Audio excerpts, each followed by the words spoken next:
the lanes, threatening as soon as you can get out on the board and start scaring him in the first couple of minutes. That could shut him down.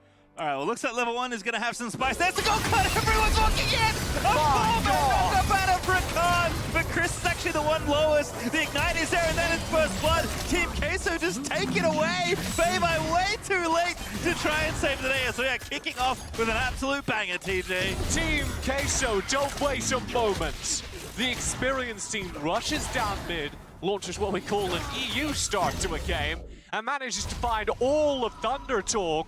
Acolyte hunting down that kill in the very back of ThunderTalk, earning themselves a massive lead. Yes, it's big for Acolyte. He gets the gold injection in that top lane that is very important for this match. But also, we were just talking about how the Lee Sin needed to do early damage, and he is going to be starting with a handicap. It looks like about 100 gold. All right, well, if you do have Amazon Prime after all that, be sure to link your Prime Gaming account before more action happens. And you can link up with your wildrift account for a free skin capsule, which thank you for reminding me I still need to do this and claim my free skin. I did that the other day. I was like, oh, let me get free skin. I heard it on the broadcast last time. I was like, I should do that, and then I forgot, and here we are. As Ruiz does get the gold cut down onto Chris, who is trying to stay active here. But Z is going to struggle, certainly, with the early game. Going nice and early in the favor of Team Queso. Well, you know what they say, teaching is the #1 way to remember something. So I think this time round, you'll link the accounts, everything will be sorted. Well, hope so. Wait till I come back in 3 days from now, and it's like, yep, forgot again. By the end of the tournament, surely I'll have figured it out. You keep doing the read. Our early skirmishes went pretty well for Team Queso, most notably in that they got that opening kill, but also then you see that match happen in mid, where Chris goes back, tries to kind of repair the deficit, provide that early value. Here we go. Red buff here for Chris. Renekton pretty good to set up. Ooh, a little early, perhaps on the dive. Acolyte very nicely dodged. I apologize, Julie. I was holding on to that because I was like, there's no way they actually go for this. Oh, no, they go for it. Acolyte is playing a Jarvan underneath the turret. He just clears out the wave, lives his best life. Interestingly enough, Chris is still here. We're at it again. There's the stun. Q lands. That could be a kill. Barrier down there as well. Faye, though, dashing on in, does get the kill. Forced to flash, so it's going to be a trade at the end of the day. That's disastrous! Yeah, they not what you wanted. So much time up there, Julian. They spent so much time, and Acolyte gets a 1-for-1, which means that ThunderTalk were already behind in that jungle matchup. We're already behind in the amount of influence that Chris was going to be able to have on the map, and then he tries to kind of undo that by dedicating all that time and resources to getting kill onto Acolyte, and it does not work out. Acolyte correctly reading this situation, saying, okay, if I force the fight, if I start with some damage onto Chris, maybe I can turn things my way. And it does mean that Chris doesn't follow underneath the turret, and he gets the kill onto Faye. Yeah, I think Faye thought that he wasn't in range for that auto and wanted to flash or at least make sure he got the kill because he was probably there anyway. But the auto was in the air, it actually did get the kill, so I think he could have flashed out to safety, but unfortunately, just a split second behind there. Anders now here for the return. A nice little prowl here out of the Kha'Zix, level 5, ulti at the ready. Ulti here for Ruiz as well, top side V1, Dominance pop, level 6 Renekton, but I'm not sure he can survive in the drive, and hot tub indeed. Wow. He is going to get fried, as that's yet another kill for Team Queso. But that hot top got hot. Ruiz dies in the middle of it. Too hot. Got to turn it down. Ruiz can't take the heat. Fate. It's when you stay in the hot tub too long and your muscles kind of relax too much. Ruiz doesn't have the reaction time in the middle of all that to get out of to burn the flash, to get out of the Jarvan Cataclysm, which means that now down a player, Team Queso are struggling to hold on to their map control. ThunderTalk push forward down bottom and take a free plane off here, getting a little bit more gold back, and keeps us roughly even in the mid game. Yeah, taking a play always nice. Chris here finds the Q, throws it onto Ruiz, but not going to go in for it. You can see the rest of Queso are collapsing to protect this pretty important first dragon. It is an Infernal, which is everyone's favorite Drake to fight over. Yeah, I would say that Infernal is the most powerful Drake in this game by a pretty wide margin, so ThunderTalk will very likely step up for this. Here we go. Andre with the smite at the ready. Looks like they're not in range for a steal, excuse me. It's still okay, looking to go in. Chris actually kicks him out of the way. He's going to try and take it. And Saya got it. Azure actually gets the final hits in. And somehow no one on ThunderTalk dies. Chris just says, thank you very much, I'll take this, Anders. Kicks him out of the pit, just flat out rejects him, and then auto attacks and cleans it up. Nice and easy there, bit of help on Zyre at the end, but it does work out. A nifty little Dragon Steal as I look up and ThunderTalk are up 2,000 gold, which is not what I thought I would say when I looked at the kill count. Yeah, that just spins things right back in their direction. They've been trading pretty evenly, but obviously that whole exchange is a pretty massive boon, not only, of course, in the 2,000 gold they get at the top of the screen, but also you're sitting on an Infernal Drake that's going to be a couple hundred gold worth of damage for the rest of the game, scaling to get greater, of course, because it's a percentage, 6%. So ThunderTalk are really in control of this early game. Yeah, taking the Drift Turret as well, which kind of adds insult to injury. And the reason the gold is the way it is because Feibai just didn't walk down to that Dragon fight because he didn't need to, didn't have TP, can't get anywhere, takes the full tower, and then it's like, oh, we just won every side of the map at 5 minutes. And Team Queso are in a pretty big hole to kick off this early game, despite their good pressure. One thing you need to watch out for if you're ThunderTalk, kind of the path back into this 14 Queso, is through the mid-game item spikes that are available for Team Queso. You're looking in particular at second item completion on Ruiz. He's going to be looking for Lichbane, which is going to be a pretty massive swing in terms of damage. So we'll see if they can get anything done kind of around the 10-minute mark is when that's going to come online. But I have to tell you, Pastry, it's not looking good as another turret falls down bottom. Yeah, and Z getting some pressure, but not even need to use the Purple Hands buff as Chris holds onto the Herald.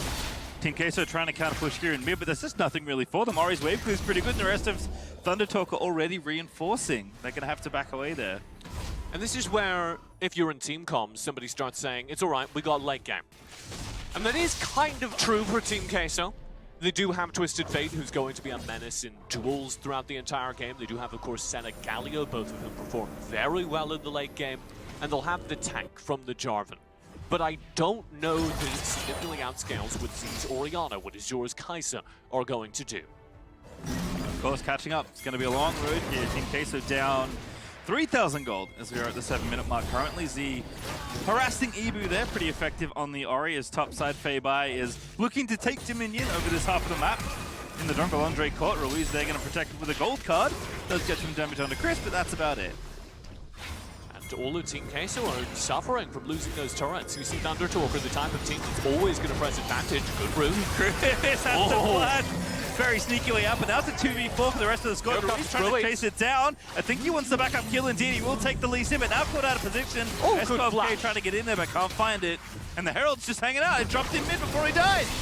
And there we go, Acolyte popping in. Jacuzzi's open once again. Galio ulti down on top. Z flashes out. Azura walks out just in time. Blade Caller roots on the two. Feibai flashes in for the stun and nails it. As ThunderTalk turn it around. He's slicing, he's dicing.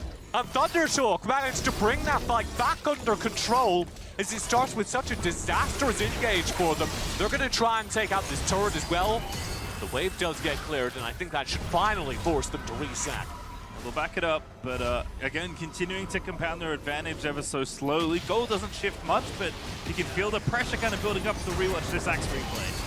And you can see how it starts with the Dream combo. The center route lands, Anders follows in on the ISO target, Ruiz chases it down. Very well played, Ruiz even flashes away. But at this point, ThunderTalk say, well, hang on, we still have 5 members on the Rift. The other one's named Geraldo. He's going to get us in underneath this turret. They follow with the Shockwave.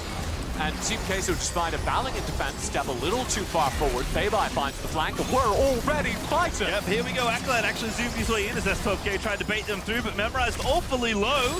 Shockwave did clip him, I believe, at the end of that place. Center routes making it very annoying, but S12K finds the engage onto 2, dies though, but will trade his life away for Ruiz. A very worthy sacrifice. Yeah, S12K takes that trade any day of the week. They're going to be able to take this mid-turret as a result, knowing that Ruiz, as the primary engage for this team, isn't here. The Dream engage for Team Queso with Gold Card, followed by the center route, followed by Memorized Taunt engage. And they don't have that, not until Ruiz respawns. He's going to have to walk back here as well. This Dragon's very difficult to fight. Memorized, big taunt, finds 4. And Acolyte's going to dump on in there. Center ulti also over the top, but they don't quite have it yet. Chris trying to steal the Dragon. It is Andre that secures it. Chris is going to die in the process, and now Andre looks to try and find the reset, gets another kill as he takes out Z. Very nicely done for Queso. Huge performance by Andre as he manages to find 2 in the back of the fight. The isolated targets feeding into the Kazakhs' bank account. And this is a teleport down to side lane for Ruiz, which means critically, he's not going to be here. They know this. This is dangerous. I don't think Team Queso can take this Rift out. Yeah, this feels like an overplay for me, for Queso, just trying to win a little too much, perhaps. Yeah. Rui's going to take the tower instead. You got the fight. Andre is going to be a real threat for the rest of the game with the amount of gold he just got. Kha'Zix, whenever he finds an isolated target, will destroy him. I want to flag something on the opposite side of this affair, though. Z has been landing some good shockwaves, playing a good Orianna in these team fights, so he's got a decent bank account building up. Key among that, the Archangel staff completion means it's going to be a little bit harder to kill off Z, and he's starting to deliver on real damage. Watch for the rest of this game where the Orianna is in team fights. It's a critical point of focus for Team Queso. They must pick him off before the shockwave goes off, before he's able to add passive power. Well, even though this one again, Memorized, this Wow. set up so well. Memorized is such a good team fighting sport, he always has been. But in moments like that where he's able to find just 4-man engage and set up his team for success, you remember it. And then this happened. Kha'Zix still Kha'Zix. Just bouncing around. Lucky it was only one, I suppose. But Queso, kind of off the back of that, despite maybe overreaching for the Herald, that does go over into the hands of Chris once again. They have done a very good job of chopping this gold lead down to just about 1,500, 2,000 gold ahead. So the snowball has been halted for now. One problem though, Team Queso did a very good job kind of mitigating the gold lead that went over. They still don't have any of these turrets. So it's still very difficult for Team Queso to control the map aggressively. They don't have those safe reset points that ThunderTalk do. And until Team Queso can break, in particular, that mid-tier 1, they're always going to be at a disadvantage for these objective fights. Big sad days for Ruiz as well, and for Kha'Zix, honestly, as well. Love an open map as Twisted Fate. Love to be able to shadow nice and aggressively as Kha'Zix, so don't have those options quite yet. Team Queso are going to have to do a bit more work to open things up. Watch Ibu's damage, though. It's starting to come online with the Murabana completion. Oh, he's all too far forward. Yeah, Kha'Zix good at killing people, also good at getting killed. Not particularly durable, as Chris is just heating on in there. Memorized, though, finds the taunt stun from Feibai. He's going to try and move forward now onto Acolyte. They're going to keep going for it. Center ulti way too late out of Ebu as ThunderTalk find one. A little bit of a disaster from Team Queso. Andres does manage to get out of the fight with a good flash. But it's too late. Team Queso already got Memorized for the fight. And now they need to defend against this Rift Herald. They lose another turret in mid. It's going to get a charge off. Oh, Acolyte saves it. Costs him his life. No, not yet. It actually is going to be a bait. S12K gets picked off. Very well played.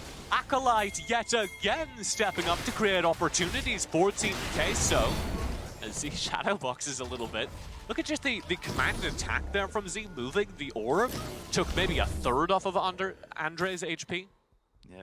Again, Kha'Zix very strong. 2.5 items there for Andre. Ready to assassinate just about anyone, but Z with the 2 items now done, also feeling pretty strong. I did have a cute one there. A Sinner Shroud was carding Twisted Fate with a gold carding, which I thought was adorable for kind of the submarine gold card action, but unfortunately it didn't work.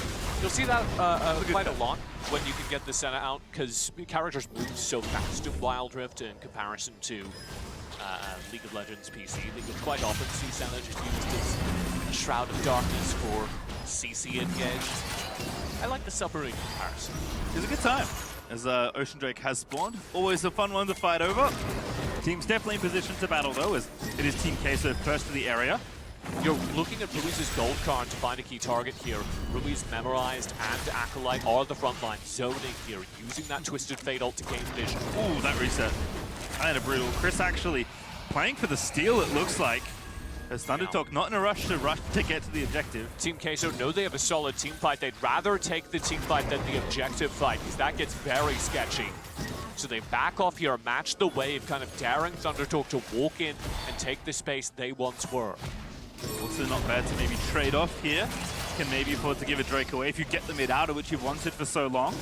Andre, though, is gearing up for something spicy. In we go. S12K finds 3 on the engage. And Center is already dead. Very nice there out of the ThunderTalk squad. A battle in the pit. Once again, won by Chris in his kick, as Andre's going to die at the back end of the play. And S12K, the man don't miss. That's 3 out of ThunderTalk. And S12K combines with Z for maybe the third time this game as he sweeps into the team, lands the charm, they follow it with the Orianna damage, and that's going to be the Dragon, that's going to be the team fight, and now the Baron all in ThunderTalk's hands, as this game was good for Team Queso and is no longer. Just so nicely played here by the Rakan. I mean, Andre, there's like a whole other thing happening. You just watch this Rakan.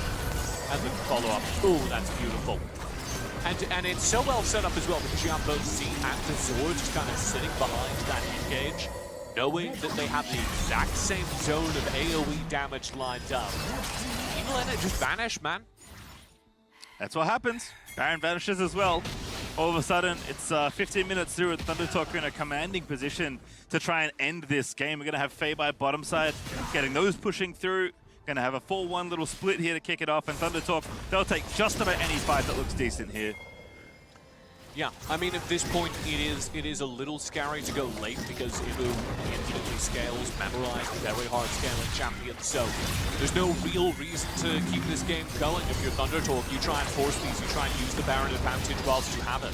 Yeah, Z actually tried to fish for the shockwave there. Would have killed Andre most likely, but Andre did leap away. But this is still fine. You can see Chi with the Baron, with the Orianna. You've got the disengage for the lead. They're going to maybe go for it here. Chris getting very spicy. Acolyte diving in, pops the stone plate. In goes Jarvan over the top, and Azul with a wonderful ulti. Gets the plate crawl on the back of it all. 2 dead already on the side of Team Queso, and that's a nice center route, but it's far too late. I liked the play from Team Queso. It was their best bet, but it does not pay off. And ThunderTalk are going to open up this base and race towards game number 1. Yep, series is done. Oh, sorry, game is done, TD. Open up the series is what I meant to say. It's definitely not done yet, but this one is in the books as ThunderTalk are going to take a very commanding opener. All right, Pastry, called it a little early. I got the word. A, B,